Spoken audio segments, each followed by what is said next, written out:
आज मैं आप सभी के समक्ष सत्यनारायण कथा प्रस्तुत कर रही हूँ।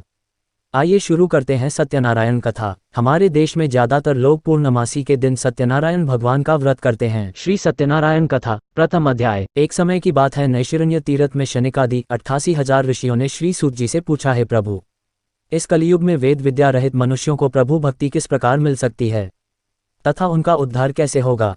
हे मुनि श्रेष्ठ, कोई ऐसा तप बताइए जिससे थोड़े समय में ही पुण्य मिले और मनवांछित फल भी मिल जाए। इस प्रकार की कथा सुनने की हम इच्छा रखते हैं। सर्वशास्त्रों के ज्ञाता सूत जी बोले, हे वैष्णवों में पूज्य, आप सभी ने प्राणियों के हित की बात पूछी है, इसलिए मैं एक ऐसे श्रेष्ठ व्रत को आप लोगों को बताऊंगा जिसे नारद जी ने लक्ष्मी नारायण जी से पूछा था और लक्ष्मीपति ने मुनिश्रेष्ठ नारद जी से कहा था। आप सब इसे ध्यान से सुनिए। एक समय की बात है, योगीराज नारद जी दूसरों के हित की इच्छा लिए अनेकों लोकों में घूमते हुए मृत्युलोक में आ पहुंचे। यहाँ उन्होंने अनेक योनियों में जन्मे प्रायः सभी मनुष्यों को अपने कर्मों द्वारा अनेकों दुखों से पीड़ित देखा। उनका डग देख नारद जी सोचने लगे कि कैसा यत्न किया जाए जिसके करने से निश्चित रूप से मानव के दुखों का अंत हो जाए। इसी विचार पर मनन करते हुए वह विष्णुलोक में गए। वहां वह देवों के ईश भगवान नारायण की स्तुति करने लगे, जिनके हाथों में शंख, चक्र, गदा और पद्म थे, गले में वरमाला पहने हुए थे। स्तुति करते हुए नारद जी बोले, हे भगवान, आप अत्यंत शक्ति से संपन्न हैं, मन तथा वाणी भी आपको नहीं पा सकती हैं। आपका आदि, मध्य तथा अंत नहीं है। निर्गुण स्वरूप सृष्टि के कारण भक्तों के डग को दूर करने वाले आपको मेरा नमस्कार है। नारद जी की स्तुति सुन विष्णु भगवान बोले, हे मुनिश्रेष्ठ, आपके मन में क्या बात है? आप किस काम के लिए पधारे हैं? उसे संकोच कहो। इस पर नारद मुनि बोले कि मृत्युलोक में अनेक योनियों में जन्मे मनुष्य अपने कर्मों के द्वारा अनेकों डग से दुखी हो रहे हैं। हे नाथ, आप मुझ पर दया रखते हैं तो बताइए कि वो मनुष्य थोड़े प्रयास से ही अपने दुखों से कैसे छुटकारा पा सकते हैं। श्रीहरि बोले, हे नारद, मनुष्यों की भलाई के लिए तुमने बहुत अच्छी बात पूछी है। जिसके करने से मनुष्य मोह से छूट जाता है, वह बात मैं कहता हूँ, उसे सुनो। स्वर्गलोक व मृत्युलोक दोनों में एक दुर्लभ उत्तम व्रत है जो पुण्य देने वाला है। आज प्रेमवश होकर मैं उसे तुमसे कहता हूँ। श्री सत्यनारायण भगवान का यह व्रत अच्छी तरह विधानपूर्वक करके मनुष्य तुरंत ही यहाँ सुख भोग कर मरने पर मोक्ष पाता है। श्रीहरि के वचन सुन नारद जी बोले कि उस व्रत का फल क्या है और उसका विधान क्या है? यह व्रत किसने किया था? इस व्रत को किस दिन करना चाहिए? सभी कुछ विस्तार से बताएं। नारद की बात सुनकर श्रीहरि बोले, डक व शोक को दूर करने वाला यह व्रत सभी स्थानों पर विजय दिलाने वाला है। मानव को भक्ति व श्रद्धा के साथ शाम को श्री सत्यनारायण की पूजा धर्मपरायण होकर ब्राह्मणों व बंधुओं के साथ करनी चाहिए। भक्ति भाव से ही नैवेद्य, केले का फल, घी, दूध और गेहूं का आटा सवाया लें। गेहूं के स्थान पर साठी का आटा, शक्कर तथा गुड़ लेकर वह सभी भक्षण योग्य पदार्थों को मिलाकर भगवान का भोग लगाएं। ब्राह्मणों सहित बंधु बांधवों को भी भोजन कराएं, उसके बाद स्वयं भोजन करें। भजन कीर्तन के साथ भगवान की भक्ति में लीन हो जाएं। इस तरह से सत्यनारायण भगवान का यह व्रत करने पर मनुष्य की सारी इच्छाएं निश्चित रूप से पूरी होती हैं। इस कलिकाल अर्थात कलियुग में मृत्युलोक में मोक्ष का यही एक सरल उपाय बताया गया है। इति श्री सत्यनारायण व्रत कथा का प्रथम अध्याय संपूर्ण। श्री सत्यनारायण कथा द्वितीय अध्याय। सूत जी बोले, हे ऋषियों, जिसने पहले समय में इस व्रत को किया था उसका इतिहास कहता हूँ, ध्यान से सुनो। सुंदर काशीपुरी नगरी में एक अत्यंत निर्धन ब्राह्मण रहता था। भूख प्यास से परेशान वह धरती पर घूमता रहता था। ब्राह्मणों से प्रेम करने वाले भगवान ने एक दिन ब्राह्मण का वेश धारण कर उसके पास जाकर पूछा, हे विप्र, नित्य दुखी होकर तुम पृथ्वी पर क्यों घूमते हो? दीन ब्राह्मण बोला, मैं निर्धन ब्राह्मण हूँ, भिक्षा के लिए धरती पर घूमता हूँ। हे भगवान, यदि आप इसका कोई उपाय जानते हो तो बताइए। वृद्ध ब्राह्मण कहता है कि सत्यनारायण भगवान मनोवांछित फल देने वाले हैं, इसलिए तुम उनका पूजन करो। इसे करने से मनुष्य सभी दुखों से मुक्त हो जाता है। वृद्ध ब्राह्मण बनकर आए सत्यनारायण भगवान उस निर्धन ब्राह्मण को व्रत का सारा विधान बताकर अंतर्धान हो गए। ब्राह्मण मन ही मन सोचने लगा कि जिस व्रत को वृद्ध ब्राह्मण करने को कह गया है मैं उसे जरूर करूंगा। यह निश्चय करने के बाद उसे रात में नींद नहीं आई। वह सवेरे उठकर सत्यनारायण भगवान के व्रत का निश्चय कर भिक्षा के लिए चला गया। उस दिन निर्धन ब्राह्मण को भिक्षा में बहुत धन मिला, जिससे उसने बंधु बांधवों के साथ मिलकर श्री सत्यनारायण भगवान का व्रत संपन्न किया। भगवान सत्यनारायण का व्रत संपन्न करने के बाद वह निर्धन ब्राह्मण सभी दुखों से छूट गया और अनेक प्रकार की संपत्तियों से युक्त हो गया। उसी समय से यह ब्राह्मण हर माह इस व्रत को करने लगा। इस तरह से सत्यनारायण भगवान के व्रत को जो मनुष्य करेगा वह सभी प्रकार के पापों से छूटकर मोक्ष को प्राप्त होगा। जो मनुष्य इस व्रत को करेगा वह भी सभी दुखों से मुक्त हो जाएगा। सूत जी बोले कि इस तरह से नारद जी से नारायण जी का कहा हुआ श्री सत्यनारायण व्रत को मैंने तुमसे कहा। हे विप्रो, मैं अब और क्या कहूँ? ऋषि बोले, हे मुनिवर, संसार में उस विप्र से सुनकर और किस किस ने इस व्रत को किया, हम सब इस बात को सुनना चाहते हैं। इसके लिए हमारे मन में श्रद्धा का भाव है। सूत जी बोले, हे मुनियों, जिसने इस व्रत को किया है वह सब सुनो। एक समय वही विप्र धन व ऐश्वर्य के अनुसार अपने बंधु बांधवों के साथ इस व्रत को करने को तैयार हुआ। उसी समय एक लकड़ी बेचने वाला बूढ़ा आदमी आया और लकड़ियां बाहर रखकर अंदर ब्राह्मण के घर में गया। प्यास से दुखी वह लकड़हारा उनको व्रत करते देख विप्र को नमस्कार कर पूछने लगा कि आप यह क्या कर रहे हैं तथा इसे करने से क्या फल मिलेगा, कृपया मुझे भी बताएं। ब्राह्मण ने कहा कि सब मनोकामनाओं को पूरा करने वाला यह सत्यनारायण भगवान का व्रत है। इनकी कृपा से ही मेरे घर में धन धान्य आदि की वृद्धि हुई है। विप्र से सत्यनारायण व्रत के बारे में जानकर लकड़हारा बहुत प्रसन्न हुआ। चरणामृत लेकर वह प्रसाद खाने के बाद वह अपने घर गया। लकड़हारे ने अपने मन में संकल्प किया कि आज लकड़ी बेचने से जो धन मिलेगा उसी से श्री सत्यनारायण भगवान का उत्तम व्रत करूंगा। मन में इस विचार को ले बूढ़ा आदमी सिर पर लकड़ियां रख उस नगर में बेचने गया जहां धनी लोग ज्यादा रहते थे।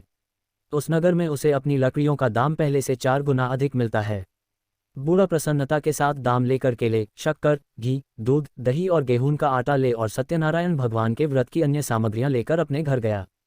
वहां उसने अपने बंधु बांधवों को बुलाकर विधि विधान से सत्यनारायण भगवान का पूजन और व्रत किया। इस व्रत के प्रभाव से वह बूढ़ा लकड़हारा धन पुत्र आदि से युक्त होकर संसार के समस्त सुख भोग अंतकाल में बैकुंठ धाम चला गया। इति श्री सत्यनारायण व्रत कथा का 2य अध्याय संपूर्ण। श्री सत्यनारायण कथा 3य अध्याय। श्री सूत जी बोले, हे श्रेष्ठ मुनियों, अब आगे की कथा कहता हूँ। पहले समय में उल्कामुख नाम का एक बुद्धिमान राजा था। वह सत्यवक्ता और जितेंद्रिय था। प्रतिदिन देव स्थानों पर जाता और निर्धनों को धन देकर उनके कष्ट दूर करता था। उसकी पत्नी कमल के समान मुख वाली तथा सती साध्वी थी। भद्रशिला नदी के तट पर उन दोनों ने श्री सत्यनारायण भगवान का व्रत किया। उसी समय साधु नाम का एक वैश्य आया। उसके पास व्यापार करने के लिए बहुत सा धन भी था। राजा को व्रत करते देखकर वह विनय के साथ पूछने लगा, हे राजन, भक्तिभाव से पूर्ण होकर आप यह क्या कर रहे हैं? मैं सुनने की इच्छा रखता हूँ, तो आप मुझे बताएं। राजा बोला, हे साधु, अपने बंधु बांधवों के साथ पुत्रादि की प्राप्ति के लिए एक महाशक्तिमान श्री सत्यनारायण भगवान का व्रत व पूजन कर रहा हूँ। राजा के वचन सुन साधु आदर से बोला, हे राजन, मुझे इस व्रत का सारा विधान कहिए। आपके कथनानुसार मैं भी इस व्रत को करूँगा। मेरी भी संतान नहीं है और इस व्रत को करने से निश्चित रूप से मुझे संतान की प्राप्ति होगी। राजा से व्रत का सारा विधान सुन व्यापार से निवृत्त हो वह अपने घर गया। साधु वैश्य ने अपनी पत्नी को संतान देने वाले इस व्रत का वर्णन कह सुनाया और कहा कि जब मेरी संतान होगी तब मैं इस व्रत को करूंगा। साधु ने इस तरह के वचन अपनी पत्नी लीलावती से कहे। एक दिन लीलावती पति के साथ आनंदित हो सांसारिक धर्म में प्रवृत्त होकर सत्यनारायण भगवान की कृपा से गर्भवती हो गई। 10वें महीने में उसके गर्भ से एक सुंदर कन्या ने जन्म लिया। दिनों दिन वह ऐसे बढ़ने लगी जैसे कि शुक्ल पक्ष का चंद्रमा बढ़ता है। माता पिता ने अपनी कन्या का नाम कलावती रखा। एक दिन लीलावती ने मीठे शब्दों में अपने पति को याद दिलाया कि आपने सत्यनारायण भगवान के जिस व्रत को करने का संकल्प किया था उसे करने का समय आ गया है, आप इस व्रत को करिए। साधु बोला कि हे प्रिय, इस व्रत को मैं उसके विवाह पर करूंगा। इस प्रकार अपनी पत्नी को आश्वासन देकर वह नगर को चला गया। कलावती पिता के घर में रह वृद्धि को प्राप्त हो गई। साधु ने एक बार नगर में अपनी कन्या को सखियों के साथ देखा तो तुरंत ही दूत को बुलाया और कहा कि मेरी कन्या के योग्य वर देख कर आओ। साधु की बात सुनकर दूत कंचन नगर में पहुंचा और वहां देखभाल कर लड़की के सुयोग्य वानिक पुत्र को ले आया। सुयोग्य लड़के को देख साधु ने बंधु बांधवों को बुलाकर अपनी पुत्री का विवाह कर दिया। लेकिन दुर्भाग्य की बात यह कि साधु ने अभी भी श्री सत्यनारायण भगवान का व्रत नहीं किया। इस पर श्री भगवान क्रोधित हो गए और श्राप दिया कि साधु को अत्यधिक दुख मिले। अपने कार्य में कुशल साधु बनिया जमाई को लेकर समुद्र के पास स्थित होकर रत्नासारपुर नगर में गया। वहां जाकर दामाद ससुर दोनों मिलकर चंद्रकेतु राजा के नगर में व्यापार करने लगे। एक दिन भगवान सत्यनारायण की माया से एक चोर राजा का धन चुराकर भाग रहा था।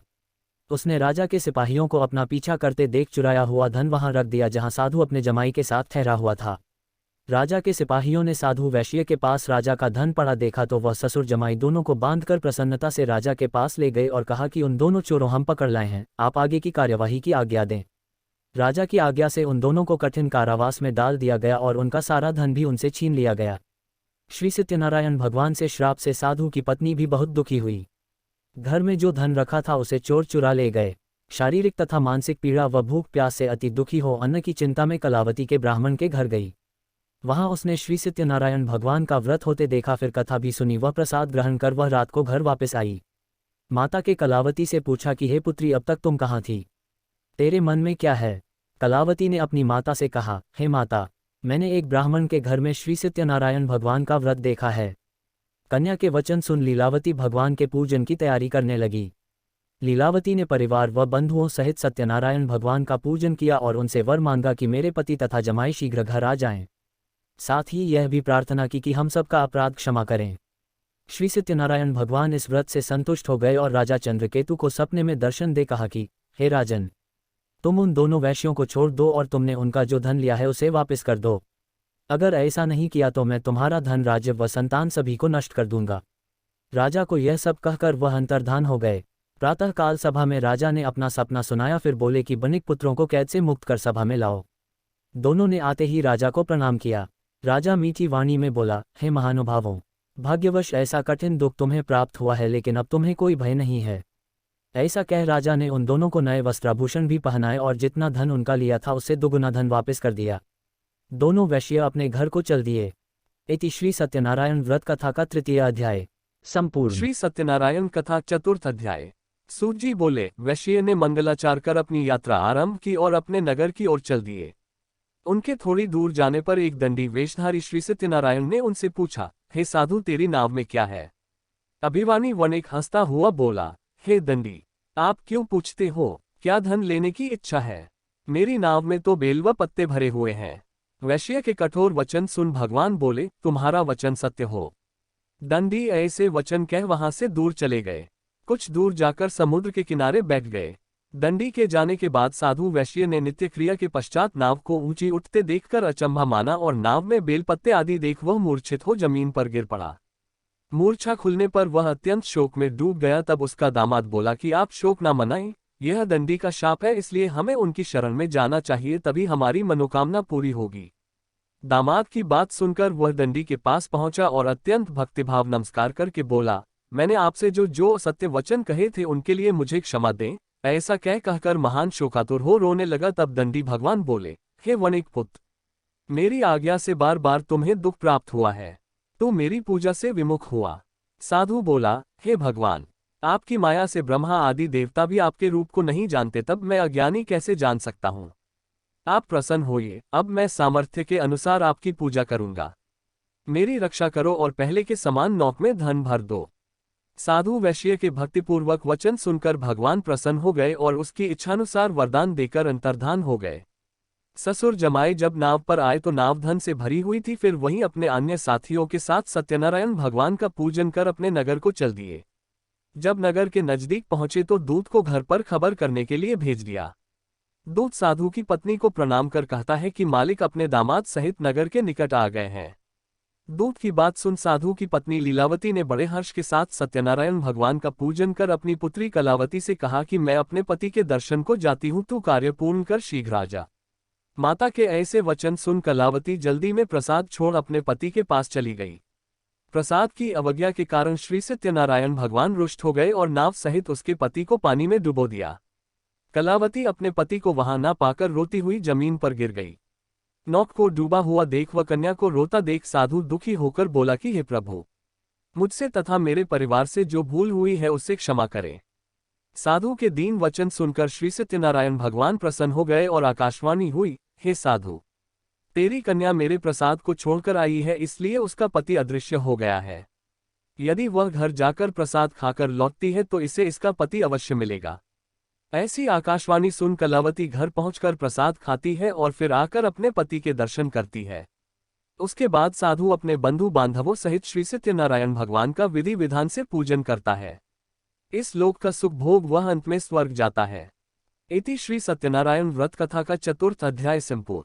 श्री सत्यनारायण कथा 5th अध्याय।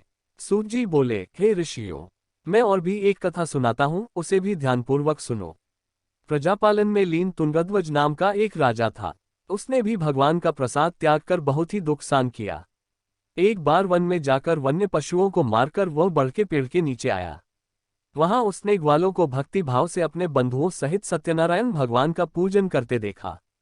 अभिमानवश राजा ने उन्हें देखकर भी पूजा स्थान में नहीं गया और न ही उसने भगवान को नमस्कार किया। ग्वालों ने राजा को प्रसाद दिया, लेकिन उसने वह प्रसाद नहीं खाया और प्रसाद को वहीं छोड़ वह अपने नगर को चला गया। जब वह नगर में पहुंचा तो वहां सब कुछ तहस नहस हुआ पाया तो वह शीघ्र ही समझ गया कि यह सब भगवान ने ही किया है। वह दोबारा ग्वालों के पास पहुंचा और विधि पूर्वक पूजा करके प्रसाद खाया तो श्री सत्यनारायण भगवान की कृपा से सब कुछ पहले जैसा हो गया। दीर्घकाल तक सुख भोगने के बाद मरणोपरांत उसे स्वर्गलोक की प्राप्ति हुई। जो मनुष्य परम दुर्लभ इस व्रत को करेगा तो भगवान सत्यनारायण की अनुकंपा से उसे धन धान्य की प्राप्ति होगी। निर्धन धनी हो जाता है और भयमुक्त हो जीवन जीता है। संतानहीन मनुष्य को संतान सुख मिलता है और सारे मनोरथ पूर्ण होने पर मानव अंतकाल में बैकुंठ धाम को जाता है। सूत जी बोले, जिन्होंने पहले इस व्रत को किया है अब उनके दूसरे जन्म की कथा कहता हूँ। वृद्ध शतानंद ब्राह्मण ने सुदामा का जन्म लेकर मोक्ष की प्राप्ति की। लकड़हारे ने अगले जन्म में निषाद बनकर मोक्ष प्राप्त किया। उल्कामुख नाम का राजा दशरथ होकर बैकुंठ को गए। साधु नाम के वैश्य ने मूर्ध्वज बनकर अपने पुत्र को आरे से चीरकर मोक्ष पाया। महाराज तुंगध्वज ने स्वयंभू होकर भगवान में भक्ति युक्त होकर कर मोक्ष पाया। इति श्री सत्यनारायण व्रत कथा का 5वां अध्याय संपूर्ण। श्रीमन नारायण नारायण नारायण, भज मन नारायण नारायण नारायण। श्री सत्यनारायण भगवान की जय।